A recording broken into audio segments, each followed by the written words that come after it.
Plusieurs lignes de la parole mènent à une seule ligne, celle de la vérité éternelle.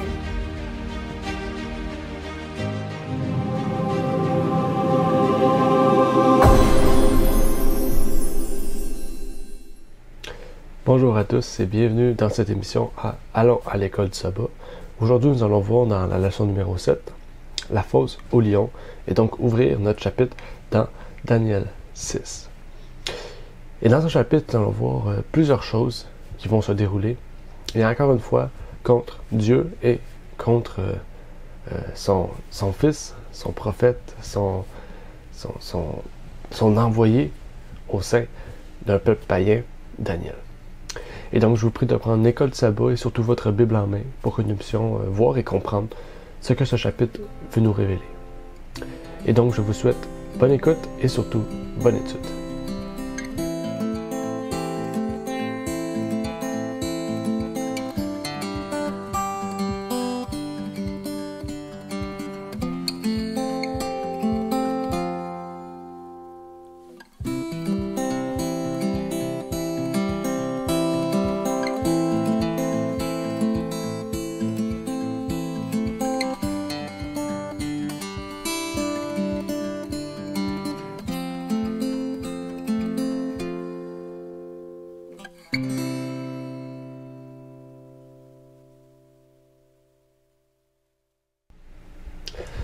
Donc, rebonjour à chacun.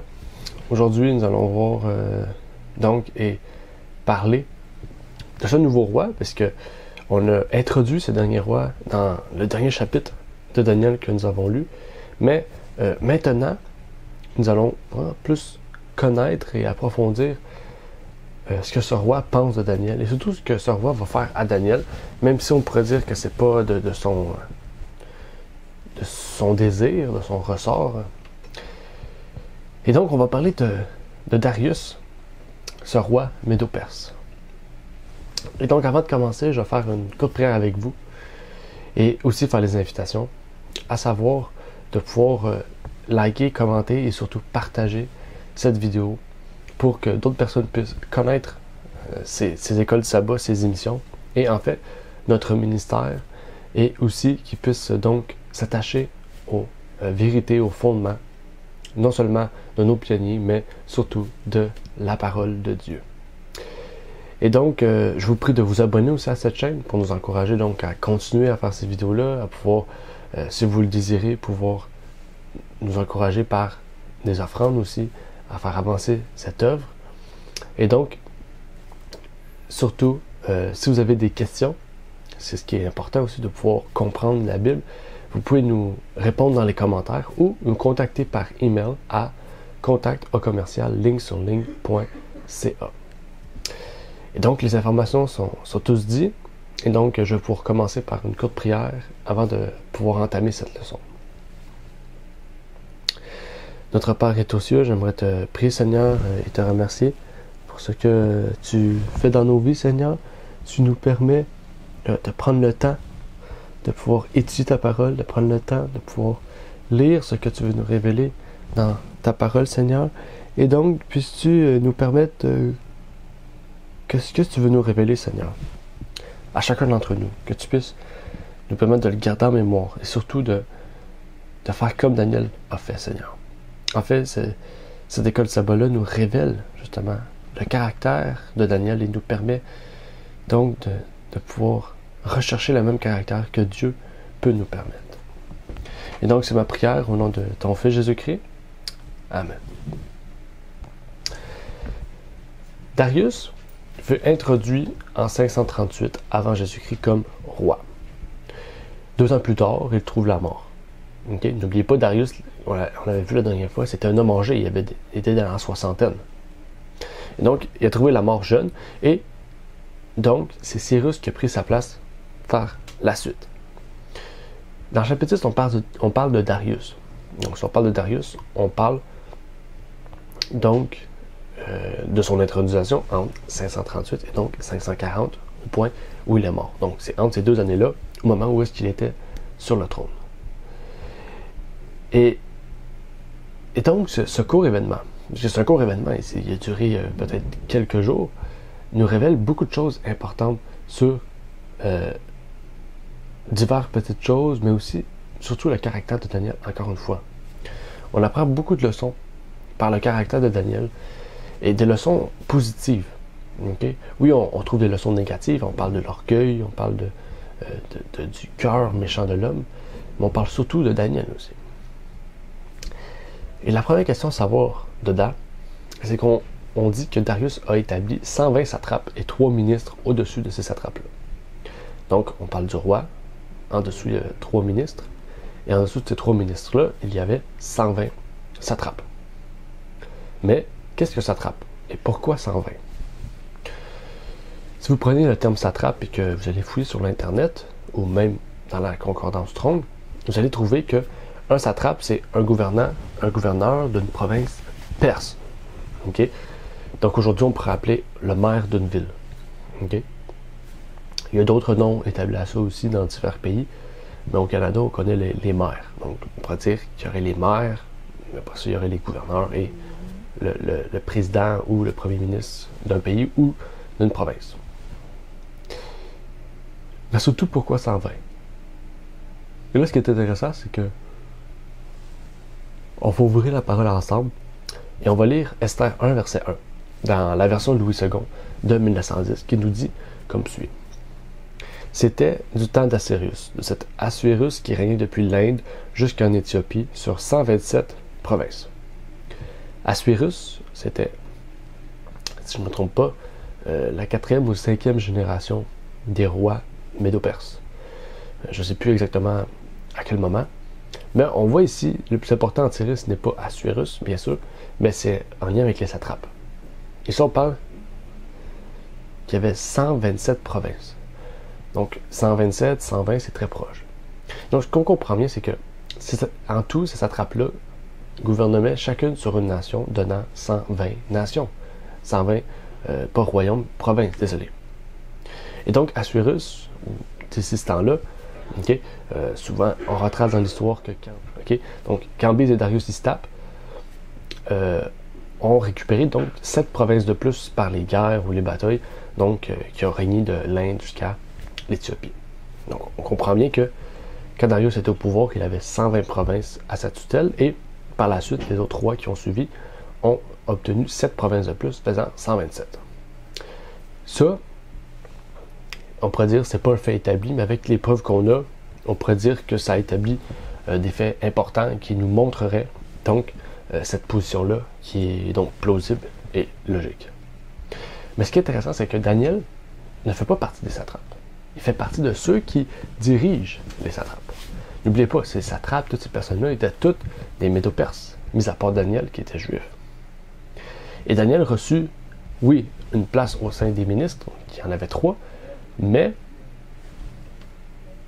c'était lui que le roi aimait le plus. C'était lui, on pourrait dire, le plus près du roi, donc le plus élevé au royaume après le roi, c'était un juif. Et c'est là que les dirigeants ont manifesté du mépris envers Daniel. Parce que Daniel était plus sage, était plus fidèle.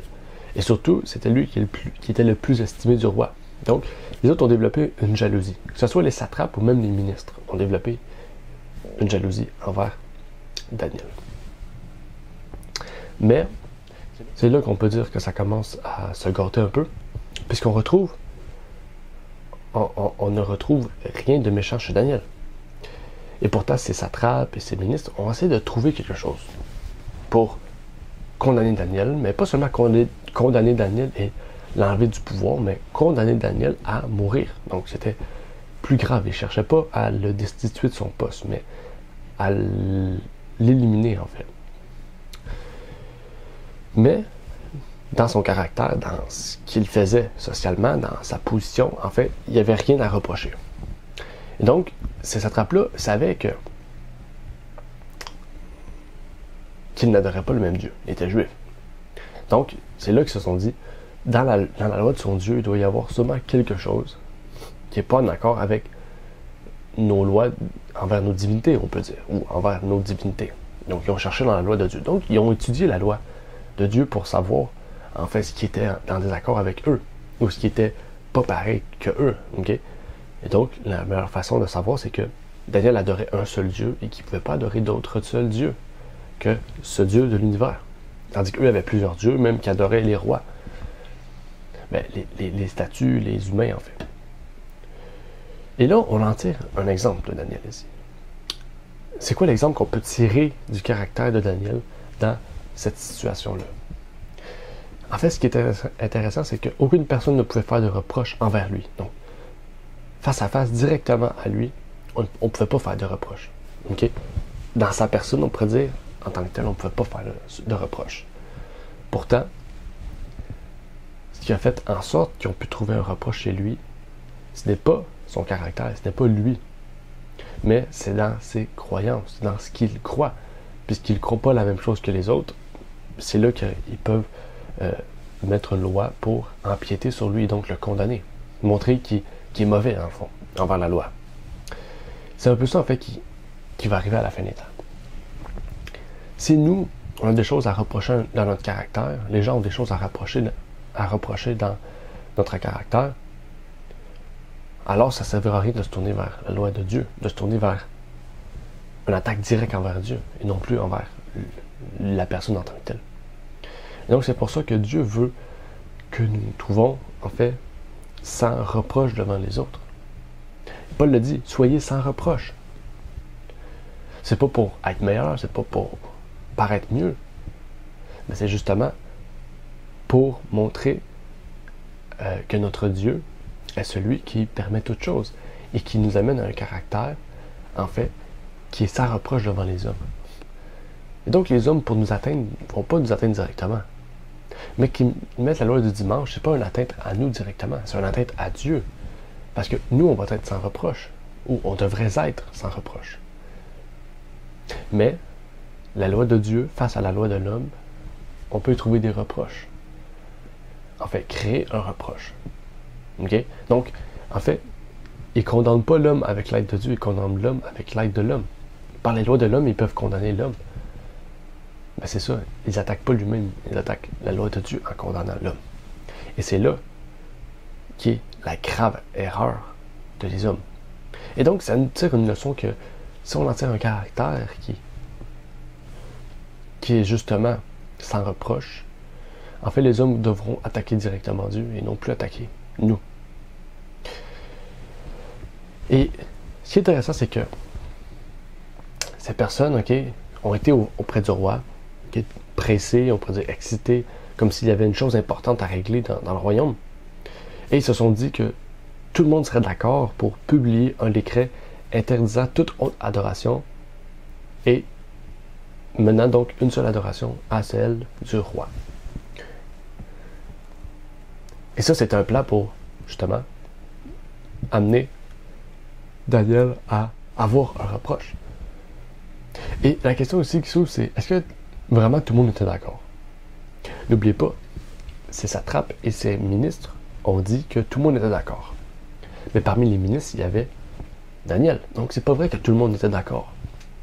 On pourrait dire que la majorité était d'accord, mais ce n'était pas tout le monde. Donc, ils ont menti en disant que tout le monde était d'accord, puisque Daniel n'était pas d'accord. En fait, ils n'en ont sûrement pas parlé à Daniel, qui était leur supérieur, en fait. Il y a de plus dans la rédaction du décret, tel que nous l'avons marqué dans Daniel 6, une façon de cacher leur but ultime. Ils n'ont pas dit toute adoration visant le Dieu des Juifs sera mise à mort, parce que le roi aurait su, en fait. Ils ont dit toute autre adoration de Dieu qui ne se tourne pas vers le roi. Donc, si on adore tous les dieux qu'on adore, on ne doit plus les adorer, on doit adorer seulement le roi. Donc, ils renient eux-mêmes leur foi. Leur foi païenne, ils la renient eux-mêmes. Pourquoi? Pour détruire la foi de Dieu. Et c'est ce que les hommes vont faire, en fait. Les hommes vont avoir des croyances, ils vont vous dire des choses, mais ils vont aller contre ces croyances-là. Ils vont aller contre ces croyances-là pour détruire ceux qui, en fait, détruisent la paix, qui serait nous, dans le fond, ceux qui croient au sabbat. Tandis qu'on sait, nous, qu'on ne détruit pas la paix. Okay? Ceux qui désobéissent à la loi de Dieu, c'est eux qui détruisent la paix. Ceux qui recherchent à vivre dans le péché, c'est eux qui détruisent la paix. Et donc, j'aimerais lire un passage d'Uriah Smith à ce sujet dans, encore une fois, le livre de Daniel qu'on va lire. Et donc, je vais sûrement utiliser le livre de Daniel par Uriah Smith, la version 1944. Je sais que c'est pas la meilleure version, mais vu qu'elle est déjà traduite, j'utilise les passages qui sont dans l'original. Donc, je vais voir l'anglais et le français. Je compare pour voir quel texte est original d'Uriah Smith. Et donc, je risque de l'utiliser tout au long de cette leçon. Okay? Parce que des fois, je dis des choses qui viennent de ce livre-là, je ne le précise pas parce que la Bible nous le montre, donc j'amène la Bible à nous démontrer cela. Ici, j'aimerais lire avec vous donc une citation d'Uriah Smith pour vous montrer à quel point ils ont été en fait faussés dans leur truc. À la page 30 de son livre, il nous dit « Notez la subtilité de ces hommes, l'extrémité à laquelle ils en arrivèrent pour provoquer la ruine de l'homme bon. S'ils avaient indiqué dans le décret qu'aucune prière ne devait être adressée au Dieu des Hébreux, ce qui était la véritable but recherché, le roi aurait immédiatement deviné leur dessein. Ah oui, ils n'auraient pas signé le décret, mais ils avaient donné une application générale. Ils se montrèrent disposés à laisser de côté et à insulter leur propre religion et la multitude de leurs dieux pour provoquer la ruine de l'objet de leur haine. » Et c'est ça.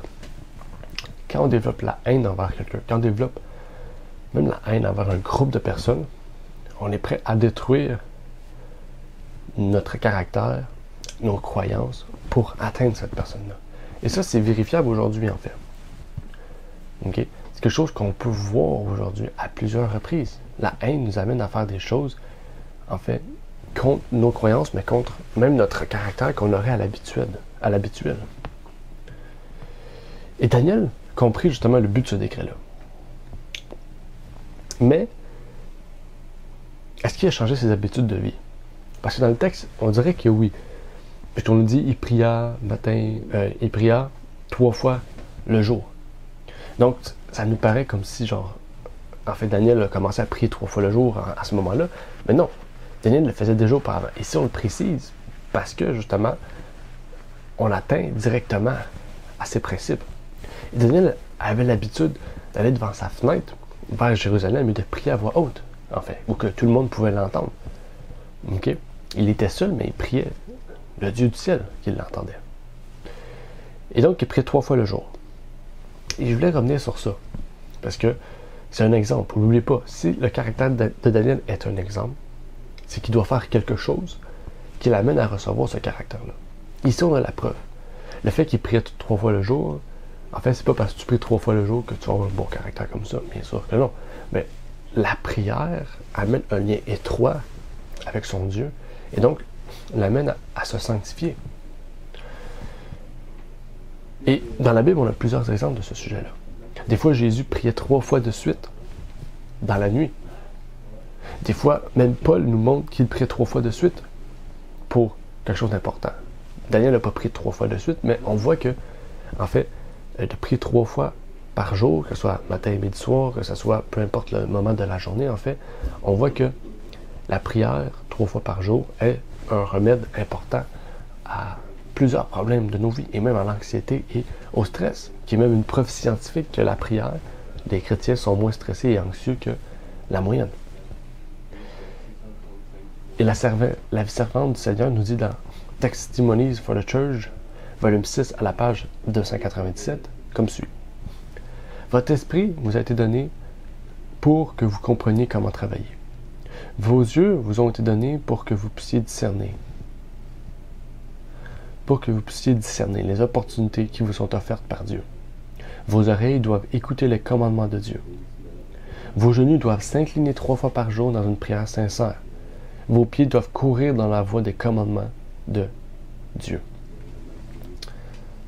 Elle nous montre ici l'importance de la prière. Elle nous montre ici tout ce que devrait rechercher, justement, un chrétien. Et elle nous dit, mettez-vous à genoux. On ne nous dit pas ici que c'est obligatoire de se mettre à genoux, mais on nous dit, si vous avez la possibilité, en fait, se mettre à genoux, c'est, en fait, pas seulement un avantage, mais c'est pas un avantage, en fait. C'est, on pourrait dire, quelque chose qui est bon. Okay, j'ai oublié le mot que je voulais vous dire. C'est quelque chose qui est bon, quelque chose qui est recommandé. Jésus l'a fait, Pierre, Paul, tous les apôtres. Et dans l'Ancien Testament, on trouve de même que la prière à genoux est une chose agréable, mais une chose surtout importante dans la prière. Et en fait, la Bible ne nous dit pas d'heure exacte, mais on nous montre l'importance de le faire. Et donc, c'est une recommandation que j'aimerais aussi vous apporter, de pouvoir le faire 3 fois par jour. Et c'est ce que je mets en pratique depuis à peu près 1 année, de prier 3 fois par jour. Dans le fond, on dit 3 fois par jour ici, si on prend un moment avec Dieu, un moment seul avec Dieu, 3 fois par jour. C'est ça qu'on dit. Okay? Je prie beaucoup plus que 3 fois par jour, mais ici on comprend bien que Daniel prenait un moment, en fait chaque jour, 3 moments chaque jour avec le Dieu du ciel, personnel avec lui. Et dans le livre Prayer, à la page 20, la servante du Seigneur nous dit encore une fois, il est tout aussi commode, tout aussi essentiel pour nous de prier 3 fois par jour que pour Daniel. Et donc c'est important. En fait, il n'y a pas une méthode différente, un moyen fixe de le faire. Dieu nous demande un temps avec lui. Et je sais qu'elle doit être par des cultes, souvent. Elle dit ouvrez la journée en faisant un culte familial avec votre famille. On sait que le mode de vie d'aujourd'hui nous empêche peut-être à certains moments de faire cela, mais elle nous parle aussi du culte du soir. Donc, c'est à vous de pouvoir organiser ça si vous êtes marié ou si vous avez des enfants. Ou si vous avez des enfants, de pouvoir organiser ces moments-là. Et donc, par exemple, moi le matin, je prends un moment pour ouvrir ma journée avec un livre. Donc, je lis pendant 15-20 minutes et par la suite, je fais une prière pour commencer ma journée. Et le soir, avec ma femme, on lit un livre ensemble, un autre livre qu'on lit ensemble et on discute sur ce livre-là, on fait un retour et aussi on prie pour terminer cette journée-là et je prends un moment par la suite seul avec Dieu, que ce soit un autre moment au cours de la journée. Et donc, je vous invite à faire de même. Vous pouvez planifier vos moments comme vous le voulez avec votre famille.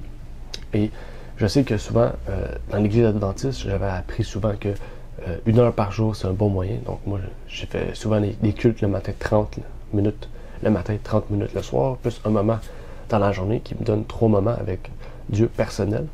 Et donc, la Bible ne nous indique rien en cela. Donc, je ne vais pas vous introduire dans un formalisme en vous disant il faut faire 1 heure, il faut faire 3 fois le matin, le midi, le soir, sinon c'est pas bon. Parce que la Bible nous indique rien en cela. Et donc, la Bible nous dit seulement de le faire. Et donc, je vous encourage à le faire, à suivre votre cœur et de suivre surtout la parole de Dieu selon ce que vous pourrez planifier pour passer un moment avec ce Dieu du ciel. Parce que c'est un moment très important. Et donc, quelle est la leçon à tirer de cela? Quel est l'appel du jour d'aujourd'hui?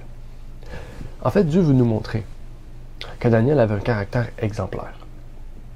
Dieu ne nous montre pas à faire une fixation sur Daniel et à l'adorer ou à suivre, on pourrait dire, tout ce qu'il a fait à la lettre, mais Dieu veut nous montrer que par Daniel, nous pouvons retrouver un caractère similaire. Et Dieu nous invite à vouloir rechercher un caractère similaire. Et pour cela, il faut se tourner vers Jésus-Christ. Puisque c'est lui qui peut nous permettre d'avoir ce caractère exemplaire. Et surtout, Daniel avec ce caractère-là, c'est pas parce qu'il observait les 10 commandements. C'est pas parce que il avait un régime végétarien. C'est pas parce que c'était un vieux, c'est pas parce qu'il priait 3 fois par jour.